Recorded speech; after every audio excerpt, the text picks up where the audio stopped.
Hello, ഇന്ന് എൻ്റെ കുഞ്ഞ് ഗാർഡനിലെ കുറച്ച് അപ്ഡേറ്റ്സ് പറയാനാണ് കേട്ടോ ഞാൻ വന്നിരിക്കുന്നത്.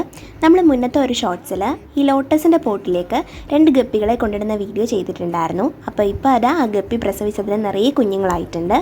നമ്മൾ അതിൽ നിന്ന് കുറച്ച് കുഞ്ഞുങ്ങളെ എടുത്ത് നമ്മുടെ ആമ്പലിൻ്റെ പോട്ടിലൂടെ ഇട്ട് കൊടുത്തിട്ടുണ്ട് കേട്ടോ. പിന്നെ ആ ആമ്പലിന് തൈകൾ വന്നു.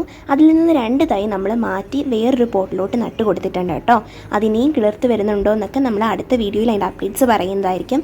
പിന്നെ ഇതാ നമ്മൾ DAP ഒക്കെ ഇട്ട് കൊടുത്ത് വെച്ചിരുന്ന റോസാണ്. അതിലിപ്പോൾ നിറയെ പൂക്കളാണ്. ഇങ്ങനെ ഒരു ബഞ്ചായിട്ട് പൂക്കൾ നിൽക്കുന്നത് കാണാൻ തന്നെ നല്ലൊരു പോസിറ്റീവ് വൈബാണ് കേട്ടോ. പിന്നെ ഇതാ നമ്മുടെ ഗാർഡനിൽ അടീന്യത്തിന് ഇതുപോലെ സീഡ്സ് ആയി വന്നിട്ടുണ്ട്.